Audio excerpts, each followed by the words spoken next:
Welcome back, everyone. This is, I believe, episode 13 of the Movie Bros podcast. If you're new, welcome. If you're not new, welcome back. I'm Hayden, who Hayden. are we? Yep. This is Duncan.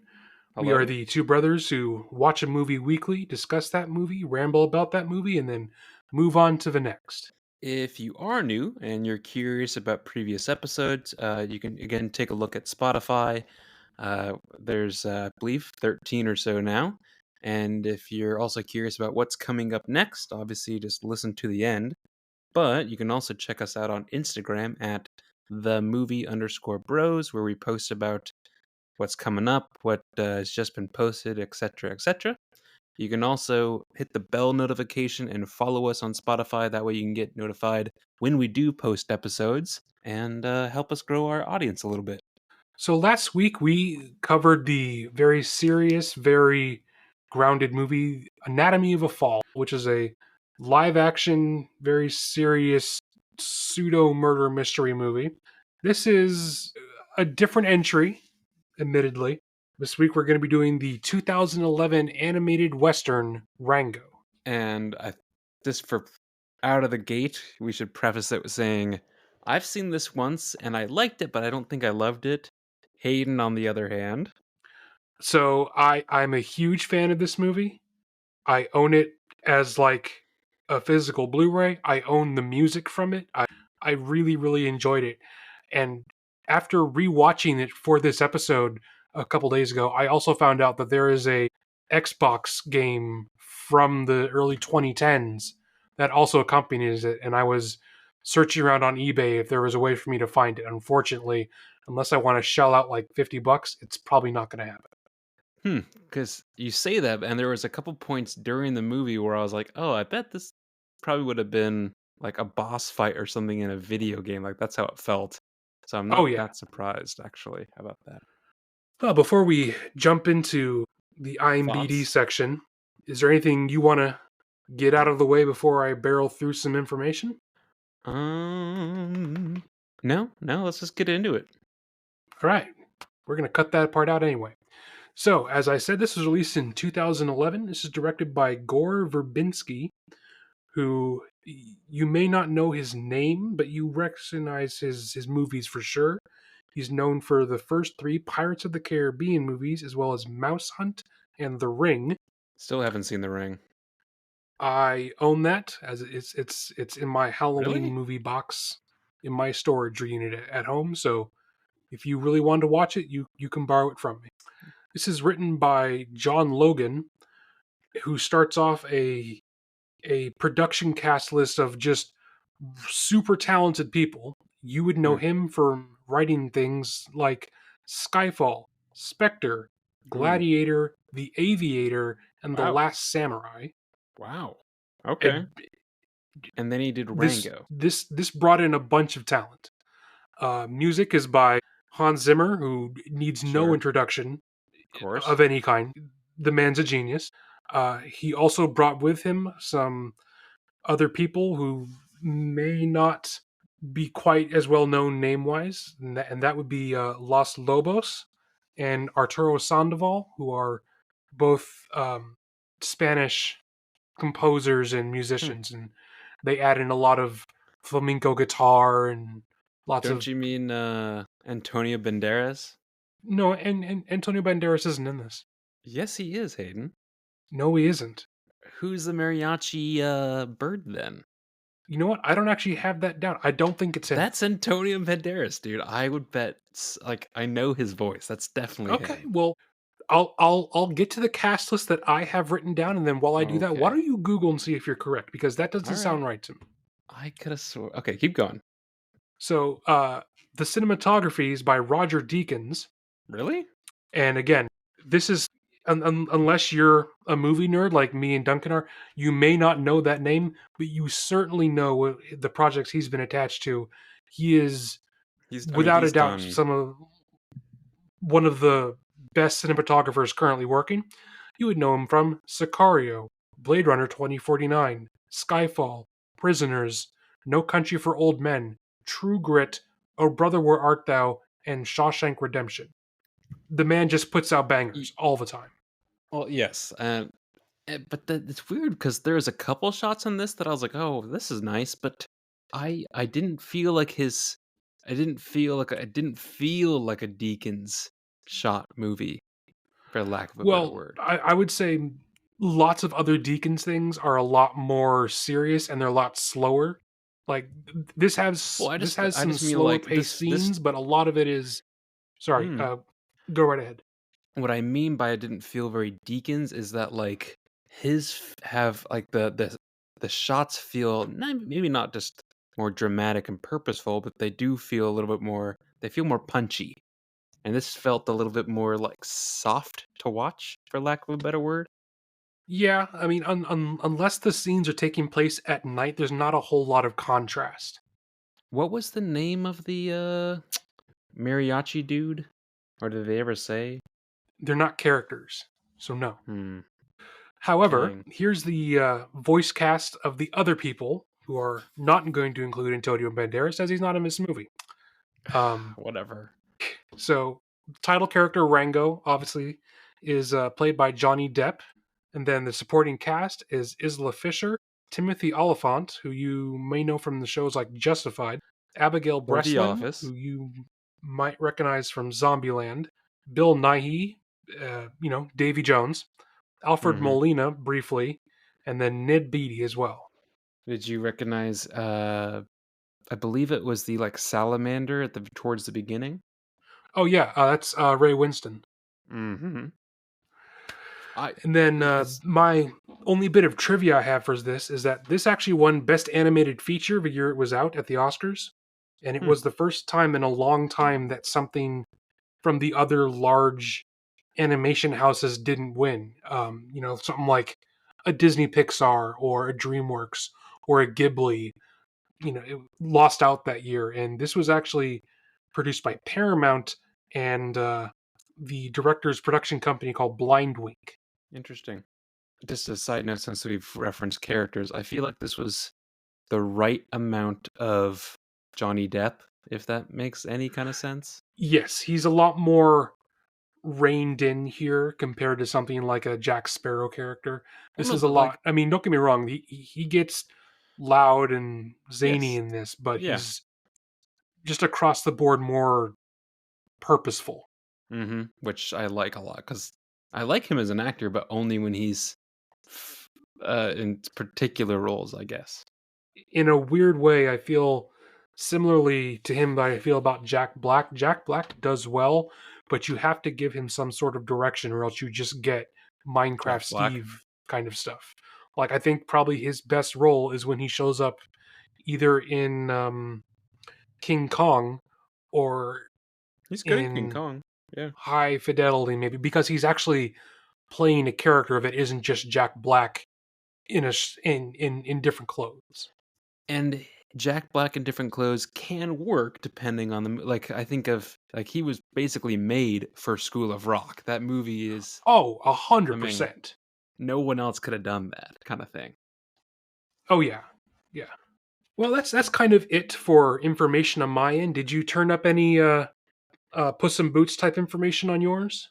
Puss in Boots information. What do you mean? Did you find Antonio Banderas? Oh, no, I didn't, but I can't find because it super sounds like him, but I can't figure out who the actual voice for the Man, are they. I think like I don't think it was Antonio Banderas. I'll keep searching. Don't worry. I know it's important. The entire episode hinges upon this. I know. Well, while you Google around for that, I have my page and a half or so of stream of consciousness stuff that I wanted to mention. So why don't I jump into some of that, and you can also jump in with yours because I know you'll probably have some as well. I found it. All right, hold everyone's It horses. We was have the information. George Del Hoyo. He is So not so Antonio Banderas. so no disrespect to George De La Hoya, he wasn't a recognizable name in any way. If you look at his, I'm looking at his like IMDb, and he hasn't really done anything. Like this is the closest thing that's like even mainstream. He's 70 now. Um, Yeesh. He would have only been 60 then. But still, yeah. Either way, sorry. Sure. Just No, no, no, even no. This is the kind of hard hitting film journalism that people are here to get. well, just like we'll get to this later, but towards the end when the Spirit of the West arrives, which is Hmm. Timothy Oliphant. For the longest time, I was like, "Oh, is that Clint Eastwood?" Well, that's the whole point. Well, no, I know he's supposed to be Clint Eastwood, but I literally thought the voice was also Clint Eastwood. I remember all the way back when I first saw this in theaters, I 100% believed that it was. Yeah, it wasn't until I Googled, I was like, "Oh, it's Timothy Oliphant." But it was one of those once I knew it, I heard it. So just some small things that I either wanted to mention or that I noticed. Hmm. So this and the Spielberg Adventures of Tintin movie are some of the only animated movies to really do photorealistic animation really well and not have it come across and looking uncanny. Well, actually, I think that might be a separate conversation because I literally, like 20 minutes before we started recording, added Tintin to my watch list again because I want to Oh, it's a rewatch it. But fantastic movie. A, it's fantastic, but also it's not realistic. What are you talking about? Well, They're clearly it's cartoons. it, you know what I mean though. It's certainly not like a Pixar animated movie. Well, no, but it's I don't know if I'd call it photorealistic. That being said, like one of the first things I said under my notes was like, "Oh, this is really I really like the animation. I think I've forgotten how good the animation was in this." And especially for a movie that's 13 years old now, it still looks incredible sometimes. Like there are slight issues sometimes with things Mhm. like hair that don't look 100%, and sometimes the water is a little bit gloopy looking, if that makes any sense, but like it still looks excellent pretty much all the way around. Yeah, I mean, there were parts, yeah, that maybe didn't look as good, but there were points also where I looked at the fur and I was like, "Oh, this looks really good for the time." Oh, it's just like it's like whenever they do a close up on Rango's face, you can pause it and count the individual dirt particles between his scales. It's really incredible texturing all the way around. So uh, something that I yeah. noticed, I think only this time through that I hadn't seen before, is that um, Rango is really meant to embody like acting as a role, I guess. Both literally and narratively, and I you can see that in the way that his mouth is designed. One side is kind of in a smile, and one side is kind of in a frown, and I think that's meant to evoke the way that whenever you go to a theater, you're going to have those two different masks on the wall, where one's happy and one's frowny. I don't know what the specific word for those are, but that's what that reminded me of. I don't know. I can see how you could think that. I don't know if it's intentional, but I don't know what their name is either. That just is beyond like thespian masks. I don't know. I feel like Um, thespian mask is like a euphemism, and I don't want to Google that. oof, yikes. Uh, Referencing the whole acting bit, I could see how the opening scene, which is him acting a scene in the car in his tank with his girlfriend, that could, I Yes. mean, they could have released that in itself as a short, and I think it would have been fine as a short too. Like before the movie even really gets going. Oh That was yeah. one I of the mean, when the comedic writing is really on point and really hitting its pace well, it's really funny. oh yeah. Um, so right after that scene where he's in his tank and he gets launched out of the car and Hmm. thrown around the highway, I love that he literally gets thrown onto Oh, I wrote that too. his past character from Fear and Loathing in Las Vegas. Hmm. He as the lizard gets like thrown onto the windshield of him Yes. as Hunter S. Thompson. I like Yeah. every time I watch this, I forget that happens, and I'm like, oh, look at that. That's really fun.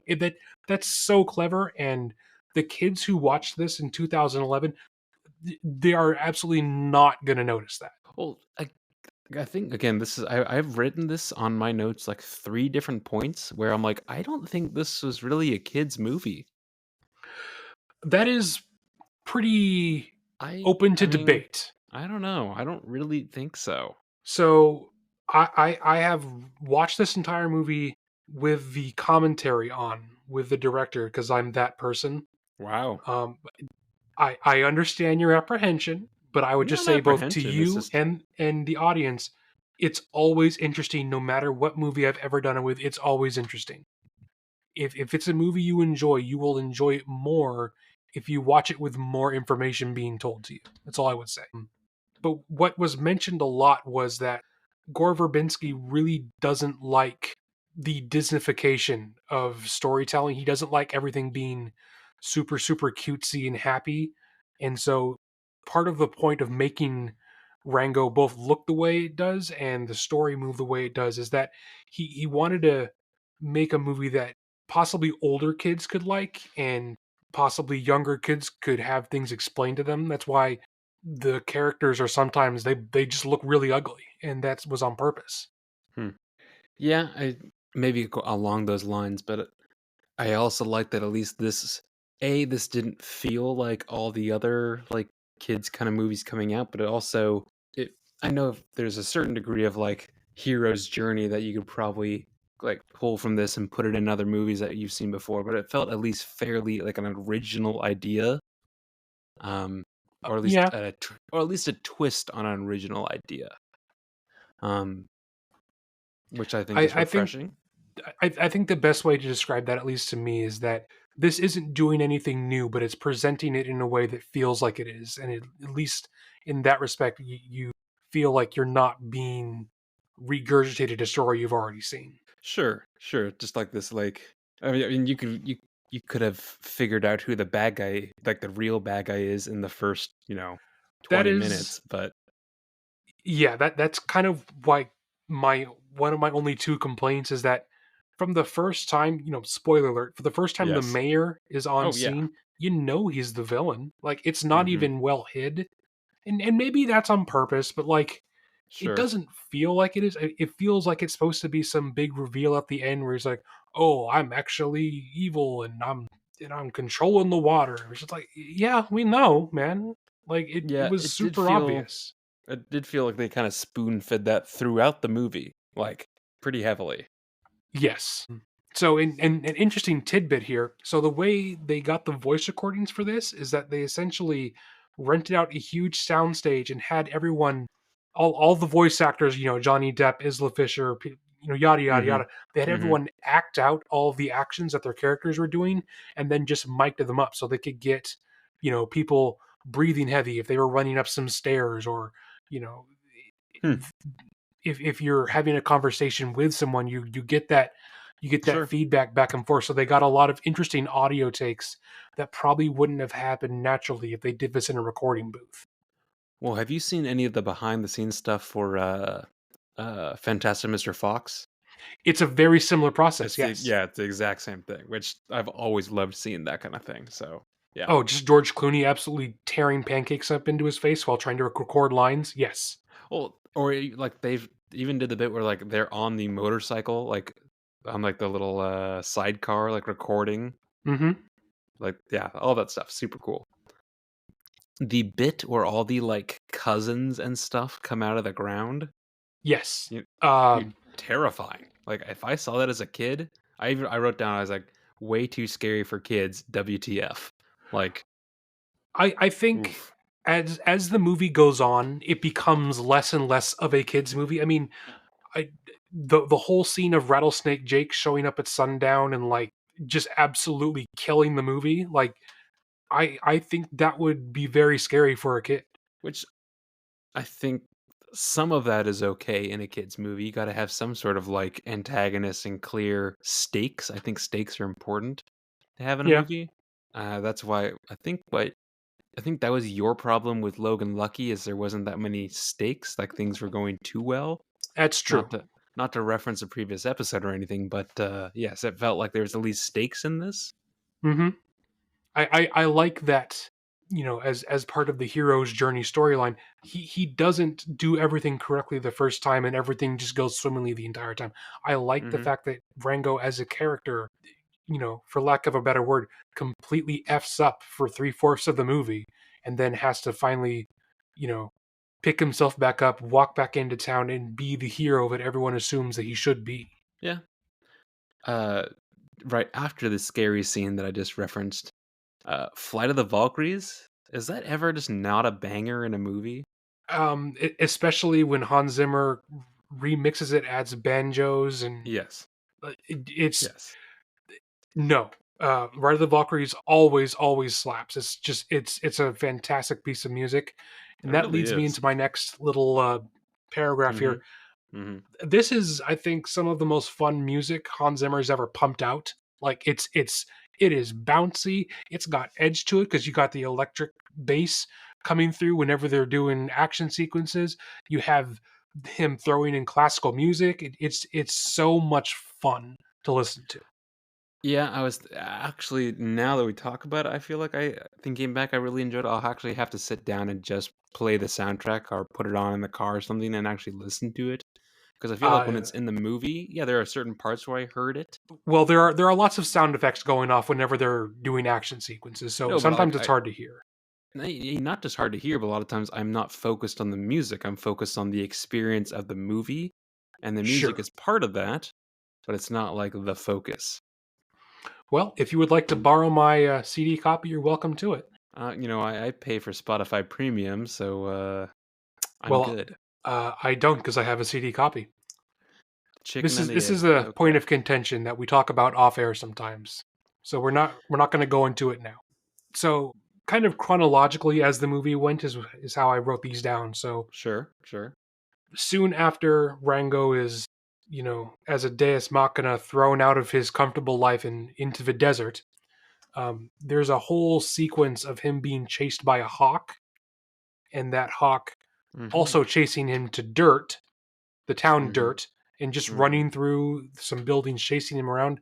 And every time I watch that scene, I am blown away with how just intricately animated all the splintering wood and Oh, all of the sure. dust flying around is. It's like time and again, this movie is a visual marvel. Well, even like the little bits like when he I mean spoiler alert, but when the bird gets flattened by the water tower that is full of dirt, even like when they walk around the corner of the water tower and they see like the slide of dust and dirt coming out of it, I was like, "Oh, this looks." I mean, again, it's not like it's like reach out and touch it real, but it looks pretty dang good. Or Oh, even like so the the metal like cover that is on on his the beak, on his beak. Yeah, I was like, "Ooh, nice little touch. I like right? that." Like that's such an interesting decision.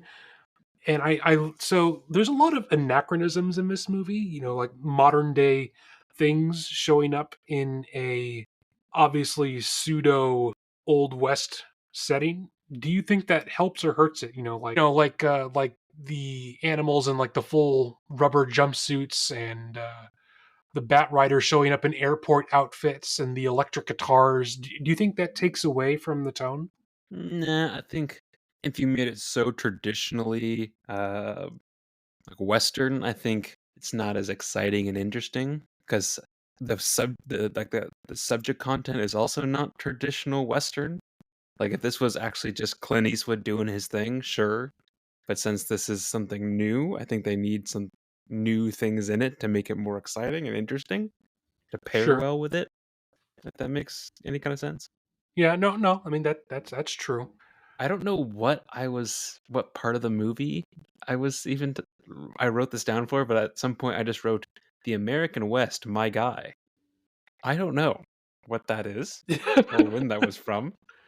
I mean, I agree with you, but I'm not sure what that I, means either. I don't know, but apparently I was like, oh yeah, dude, the American West, my guy. What else you So, got? um, so something I had forgotten was in here because it's such a fleeting bit of dialogue, but I like that Beans, the, for lack of a better term, female lizard character who freezes, The love has interest, like yeah. this unspoken issue with the Fox secretary Angelique. It's a fun bit of dialogue to where they'll start insulting each other and go back and forth, and I Yes, think yes. I like it because it points to a larger unspoken backstory, and it makes them feel like more like real characters. I like that it points to them having existed Depth. before Rango walked into the movie. Like I feel like sometimes that's not done, especially in animated movies. A lot of characters feel like they were created right for the scene that they're in, and that they don't exist in the movie's world as a real person. And I feel like those moments especially help these characters feel more real in a way, in the same way that when they're walking through the aquifer and they walk past the giant eyeball and they just nonchalantly say, oh well, that's a big one, and then they never mention it again, it makes the weird western world that this takes place in feel more rich and interesting. And speaking, I mean, yeah, I agree. But speaking of the Aquifer, I'm glad this wasn't just like Star Wars, where they're just gonna say, "Hey, we're just gonna stay in the middle of the desert part for the whole movie." Like at least I think that at least they tried to do other things, not the What, you whole don't like every time. single Star Wars movie taking place on Jakku and or Tatooine for no reason? I mean, this may be a conversation for another time, but they don't spend the whole. I mean, hey, there's Hoth, there's Crete or Crate, the one that's got the red salt. Yes. There's uh, there's Endor. Because I, actually, at I some I point, do know what you mean. I would like to do a Star Wars rewatch, but yes, I am glad that it Hey, wasn't we could. just. I know that's what I'm saying. Like we could either way. I'm glad this wasn't just they're just gonna hang out in this dusty town the entire time, which it's a good portion, but it's not the whole thing. Which I'm glad they broke it up a little bit. Yeah. So one of the points where they leave the town and they are looking for the uh I guess they're groundhogs, the I Ride of the think they're Valkyries groundhogs. scene that we mentioned earlier. They're sitting around the fire talking about the mythical spirit of the West, Mm-hmm. the kind of stand-in for a god figure in this, but it's, it's talked about in terms that it's more like, they worship the idealism that used to be in the way people thought about westerns and things like that. But he's talking to the rest of the townsfolk, Rango is, and he's got that little glowing stick that he grabbed from the fire, and he quickly Oh, mm-hmm. draws things in the sky. Did you see all the references that he draws? I was tempted to pause it and look, but I didn't pause it. But I did see like I think I saw a Tie Fighter in there. Um, I don't know if I remember any of the others. So I did actually pause it, and I did write them down. So he draws the Kiss logo, like the band. He Okay. has two tanks shooting at a plane. He has a shark. He has two different TIE fighters, a robot, and Godzilla. Okay. Cover all your bases, I guess. Yes, all things that definitely have to do with the spirit of the West, clearly. Well, remember, yeah, you also have to think about where he's from. As a actor living in a tank, I mean, and he's all about acting and maybe movies. Maybe these are the only things he knows as like pop culture Western civilization anecdotes. Yes. But also, Um, it's just fun to look at that stuff. Yes. so I feel like I've jumped through a lot of my paragraphs that I've written. I still have a handful left, but is there anything you want to read through that you've written down? Um. No, I mean, I I do know that I probably have more down for this than perhaps you. yeah, that's just I think I knew that going into this, and that's okay. Uh, but I would say that because it had been so long since I saw this, at a lot of points when I probably could have written stuff down, I just got like not stuck watching the movie, but like I kind of forgot to take notes. I was actually just enjoying it, which that was part of my review. Is like, oh, I think I was maybe not too hard on this, but I think maybe my opinions and views of it has changed where I actually appreciate it a lot more now. That's good to hear. Um, yeah, a solid flick.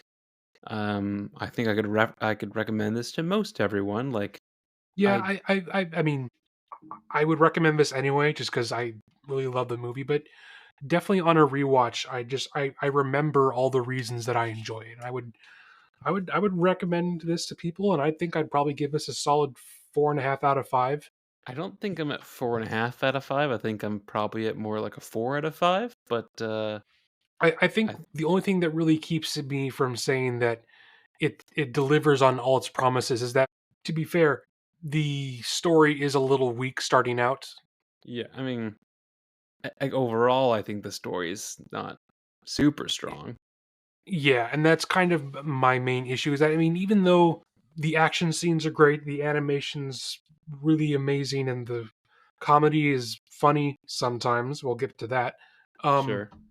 Whenever it actually takes time to try and explain the mayor being evil storyline, it doesn't feel like it's handled with the same amount of finesse as everything else. Yeah, and even the whole I don't know, I felt like they kinda, like, they saved the rattlesnake Jake dude until the last, like, 15, 20 minutes, and I feel like they rushed through it, or, like, he c he could have been a little more present throughout it as, like, this overarching baddie, I do agree that probably like the for the sake of runtime and trying to keep sure, which this I as get it. something that a kid will watch, they probably quickened its pace and made it move faster than I feel like they probably should have. I think it absolutely would be helped if it moved a little bit slower sometimes, but the pace I it's at now is still very enjoyable.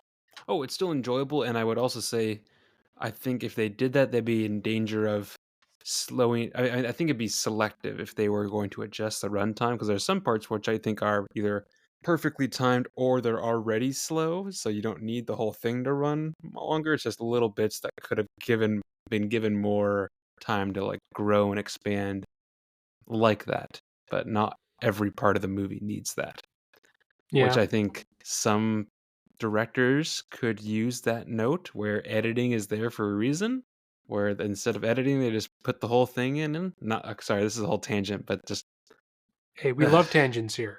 Come on, give it to me. all I'm saying is some people are not, maybe some directors or if it's editor have chosen, oh, all of these shots and all of these scenes are super important instead of looking at like the bigger picture of do I really need this or is it just cool? And then I feel like some movies have become bloated, where they have just stuff in them that they definitely coulda just cut out, and all it's done, it's either wasting my time or losing the attention of the audience when it's not really adding to the actual story. Like, it's fluff. I don't have a whole lot of patience for fluff in a lot of things, movies included. I don't know, it just seems like this one was pretty, like it kept its beat pretty consistently. Yes, there's a few parts that obviously could have been adjusted, but I don't think it was detrimental. Yeah, no, I agree with that. Um, so my last couple paragraphs that I have here are dealing with, I feel like, some of the more, uh, I hate to say, heavier aspects of the movie, because this never becomes too serious, but it's definitely about the final third of the movie and the spirit of the West kind of things that this decides to go through. Sure. So, the scene where, for all intents and purposes, he has his moral epiphany, Rango, and he commits suicide by walking through the road. The music they're playing that is actually not originally written for this movie. It's a Danny Elfman piece from a movie called The Kingdom, and they essentially, the director is like, "Look, I just really like this. I think it'll fit perfectly. I'm just going to pay the licensing fee, and we're going to just stick it in." Hmm. That's kind of an interesting choice, I suppose. Yeah. What do you think about the spirit of the West and his reveal? Do you think it's earned? Do you think it makes sense? I think it's fine. I think I like that they don't have just like, oh, it's God or anything like that. And I kind of like that it's supposed to be Clint Eastwood because I feel like he is. If you think of a Western, that's who you're going to think of. I do think it depends on how, like, cut and dry you want the story to be, but I feel like it's a slight sidestep, which is fine. I'm perfectly okay with it, but I feel like you coulda made this really tight and just been like, "Oh, it's about him," like, it's almost like not like a mystery of, like, figuring out the water problem, but, like, you coulda made this, an hour and it would have been great that way. But I think I like this. I think more this way as an adult. I think if you were trying to gear this towards kids, you probably would have left this stuff out. Yeah, and that's kind of what I have down too, is that like I like the symbolism. I like the sort of ambiguous nature about how, you see what you need to see, and Spirit of the West is different for everyone. But I agree that older kids and or adults are probably going to get more out of that scene than, someone who's arguably 13 and under. I don't know if I loved this is sort of that scene and sort of the scene after it, but I don't know if I love the whole, like, plants becoming people and pulling off, like, the valve thing. I don't I do think that is the one I don't moment which love it. really, I think, makes or breaks the plot here, is that a lot of this, the third act happening, really banks on whether or not you buy the cactuses as being sentient. I think it Yeah. was almost more Eh. interesting whether it was left sort of, again, ambiguous. I don't know if it helps it that it's really firmly putting his foot down as, oh, actually all of the cactuses are alive. It's I think it would be more interesting if it goes back to the story that Beans tells Rango at night, when it's like, oh well, I stayed up all night and tried to see them move and it never happened, but as soon as I come back the next day they're in different places. I think it'd be more interesting if it's left up to interpretation as whether or not they actually helped the valve removal Mhm. actually happen. Mhm. I agree. Yeah. It that's the part where I felt a little the suspension of disbelief. Yes, I know they're animals and they're talking, but like that, I was like, Yeah. okay. Alright." So the more extrapolated thoughts on Spirit of the West that I had are, I like that he's an idealized version of Clint Eastwood because it fits in with Rango being essentially an actor. Because yeah, if you're an actor and you like westerns, Clint Eastwood is going to be God. I think that makes a whole lot of sense, both narratively and like as like a thematic reason. I think his understanding of a divine power being Clint Eastwood, I think that's really interesting and cool. I also like the nod that when Rango makes his triumphant return to the town of Dirt, he's literally wearing a Clint Eastwood style poncho. Which I think he finally found, like, the true idea of his identity, if even if that identity is an actor sort of pretending to be Clint Eastwood, Yes. because his whole costume that he wears towards the beginning was clearly him not really fitting in and, like, Oh yeah, with like with the huge wide chaps and like the hat with the bells on it, and sure, all that stuff, yeah. yes.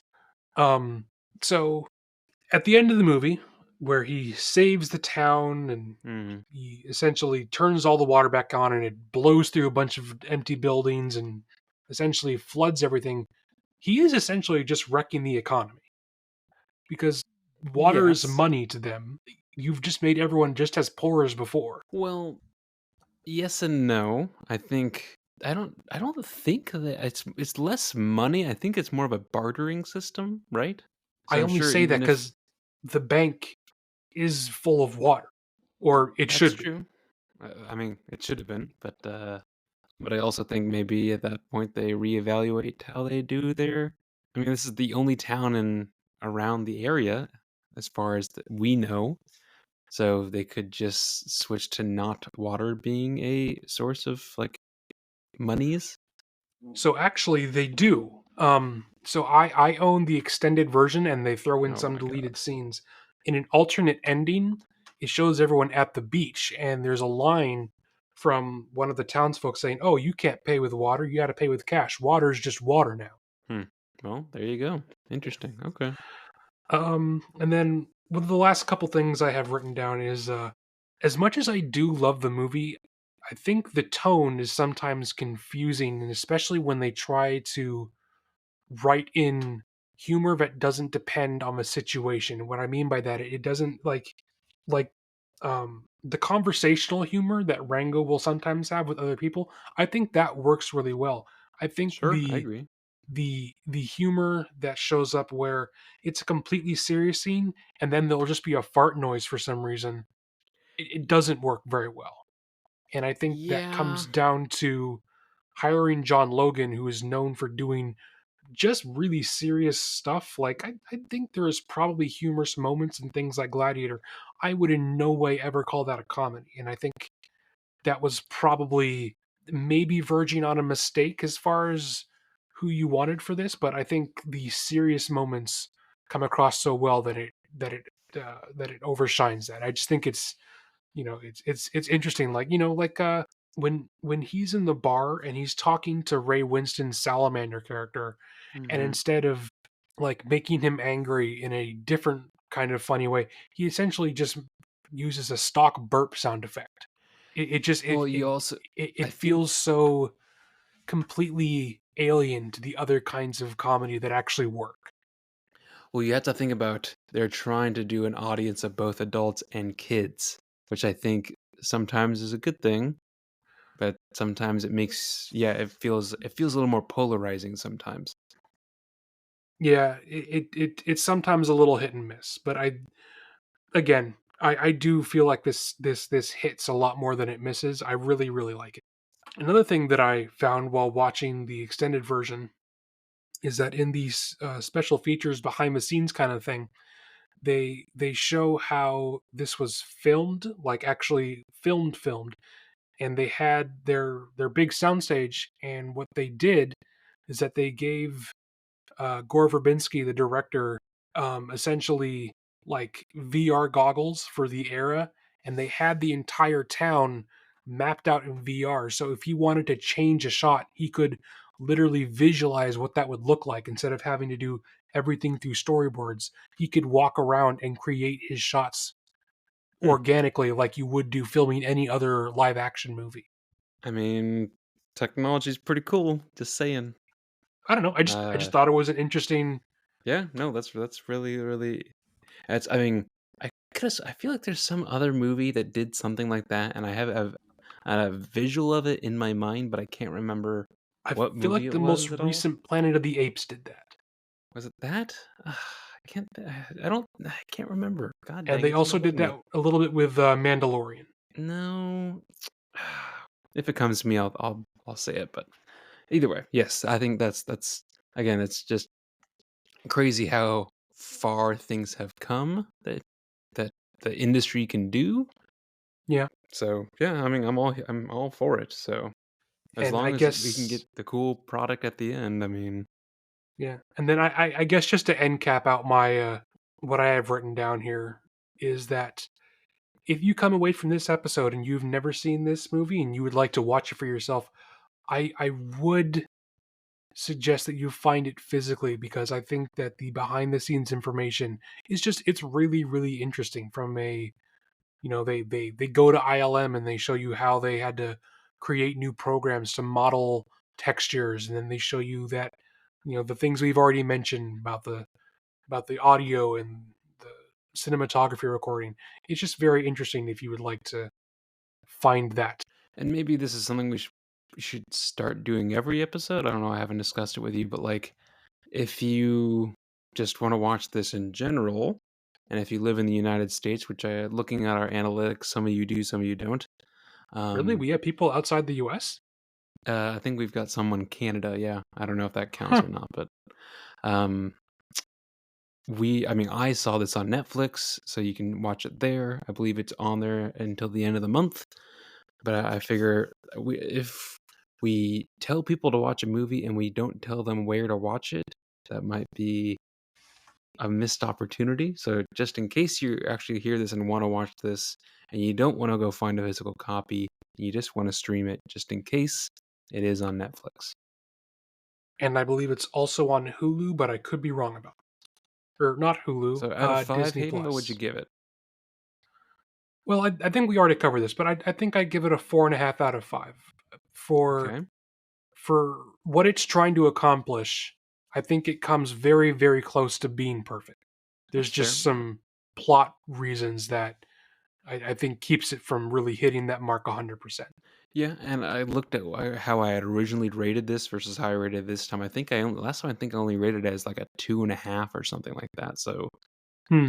I did bump it up to a 4, and I think it's deserved. I Cool, don't cool. I don't know if I'd recast anyone. It's harder to Well, think of that sort of thing with a voice acting versus a, like, physically acting, that is movie. true. I'm not even sure who I would choose to recast it because in my That's what mind I'm the voices all saying. fit so well. Mhm. I think the only person I would maybe not recast, but would also fit in the role in an equally interesting way is that I think Josh Brolin could do a really good Rattlesnake Jake, but that's kind of the only person I could also slot into this cast and have it work. Well, I mean, at that point, since it is just voice and you're looking for someone with, like, a deep, to a certain degree, menacing voice, I've always found Adrian Brody to have this, like, deep, kind of, ominous voice. I think he could probably do it too, to be perfectly honest.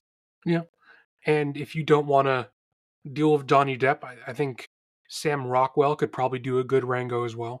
Yeah, I feel like Sam Rockwell is like the, like, if he's just like a turned down Johnny Depp to a certain degree.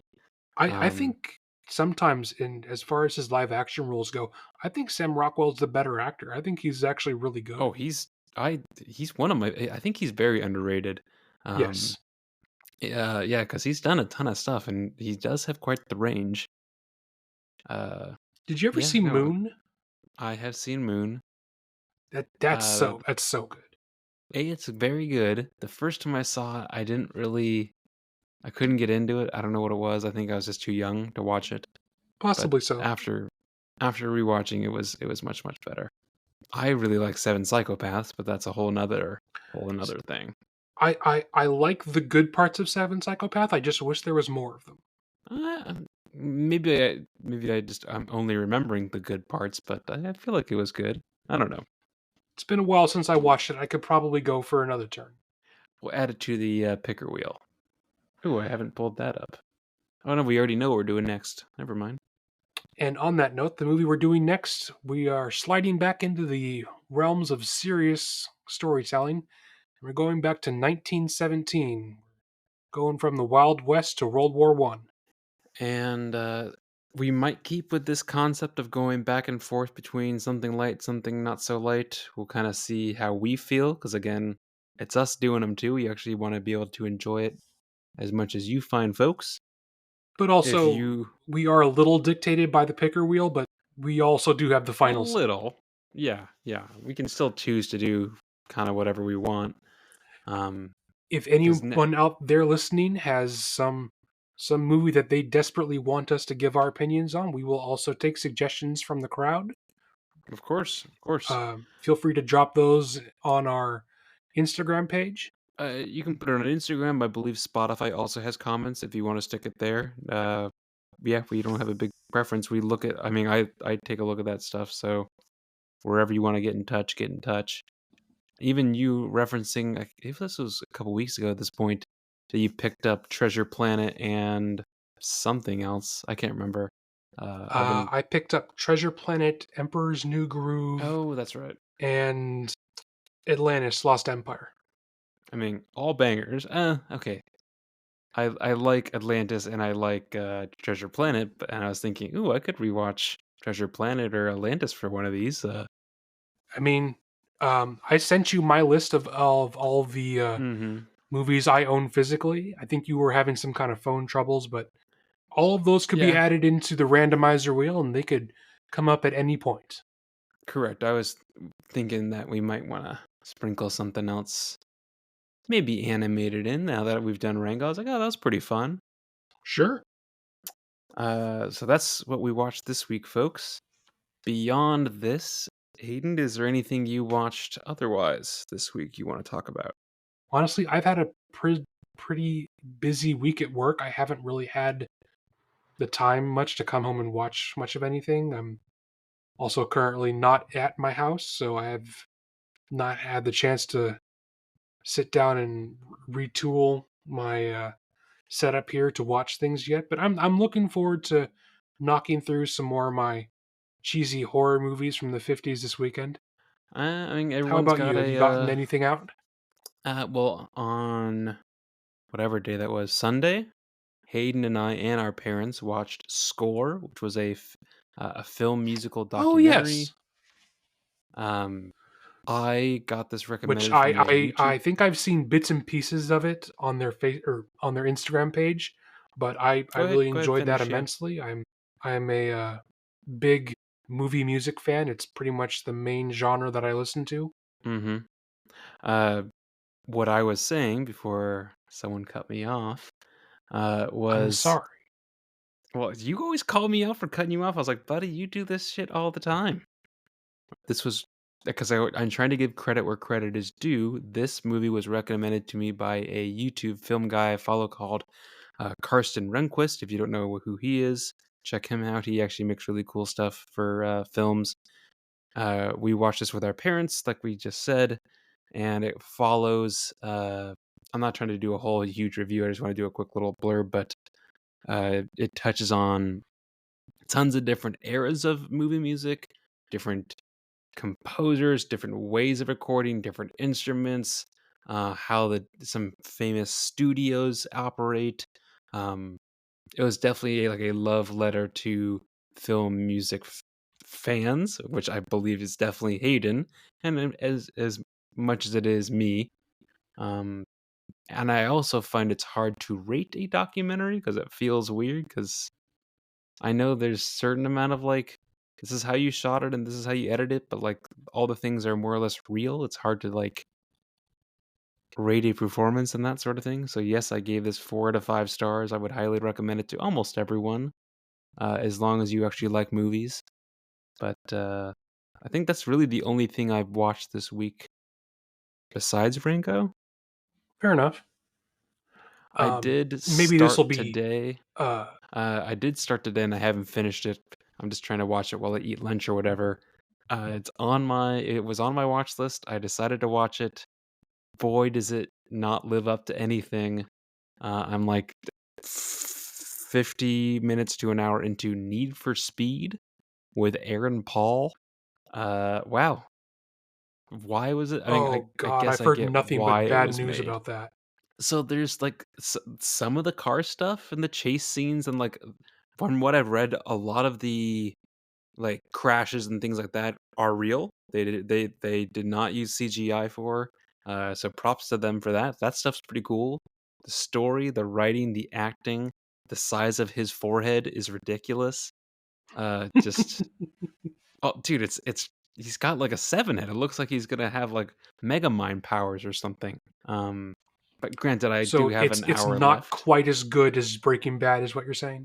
There are so many points where I was like, I I can see why you like got the part for Breaking Bad, but you can't keep doing that for this. You're just not like it's not that movie. So I probably would not. Again, I haven't technically finished it, so I shouldn't rate it. But I'm just saying, generally, folks. Uh, Obviously, you can hear the rest of this ramble about it on my other podcast, but I would not recommend it. And just for the free plug, what is that other podcast, Duncan? Thank you, Hayden. I appreciate that. Once a week, I myself kind of give a quick recap of what I watched that week in movies. It's called Dunk's Movie Corner. It's again on Spotify as well as Instagram at Dunk's Movie Corner Pod. Um, some weeks are light and I watch like 2 or 3 movies. Some weeks are heavy and I watch like 8 or 9. Totally depends. All the thoughts are my own, all the rambles are my own. You can obviously make your own decisions on what you watch, but if you're ever curious, that's out there as well. Uh, And yeah, is there any trailers that you saw or yeah, anything like that? so there are two that came out today. Which by today, when you're listening to this, audience, it's not going to be today for you, but It's fine. It's all good. the Thursday in which you recorded this, uh, there's a couple trailers out that I'm looking forward to. I quite like horror movies and that kind of thing. So we got a new trailer for the new version of The Wolfman being done by Blumhouse, being written and directed by Leigh Whannell, who Did Invisible if Man, right? yeah, he did The Invisible Man, and he wrote and starred in the first two Saw movies, as well as uh, the first Oh, how two could I have Insidious forgotten the Saw movies. movies? Oh, goodness. Well, I'm just saying he No, I has get it. I get it. he has done good work if you like that genre. And then also there was a trailer out for um Salem's Lot, which is going to be a series, so it's not 100% the same thing as a movie, so maybe it doesn't fit here, but it's It's going fine. to be coming to HBO Max, and that's based on the book by Stephen King. There was also, I think I saw a trailer for The Penguin, which is coming out soon. I believe it's at the end of the month, which I don't know if I'm excited for because again, I really liked that gritty Pattinson world, and I like Colin Farrell. I'm not sure if it's gonna be good or not. I really don't know.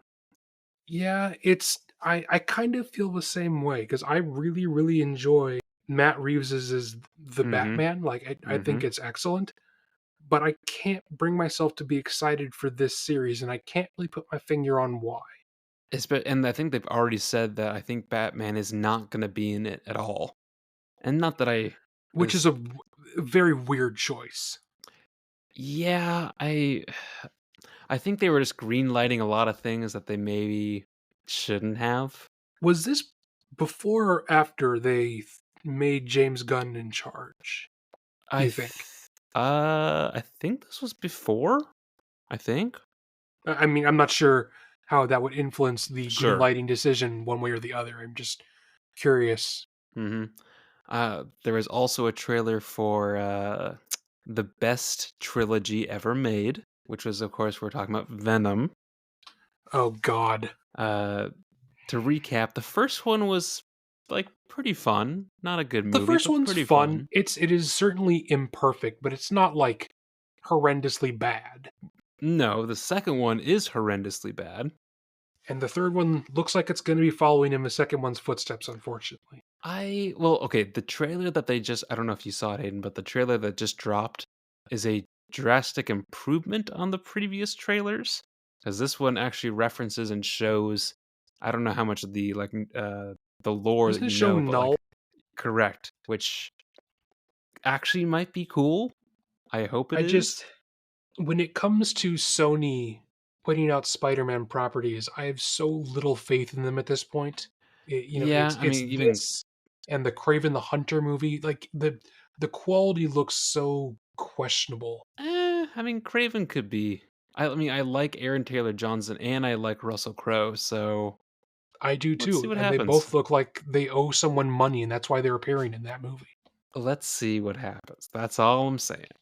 Any Well, others I you think wanna that bring up? Yeah? may wrap things up on my end. I can't think of anything new I've seen either movies themselves or trailers, but perhaps No, I throw that question over towards you. so, with that, that's kinda how these episodes end, folks. Thanks for listening. If you are, again, curious about where to find us, Spotify and Instagram are there for a reason. There is probably gonna be a link or a way or a suggestion at least, in the, description of the Spotify episode. If you are curious about what's next, yep, check us out there.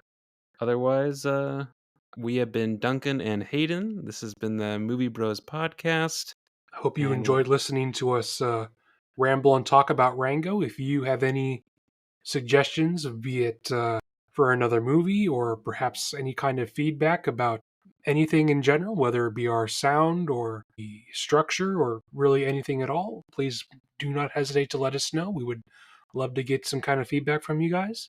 and we'll see you all for 1917 next week.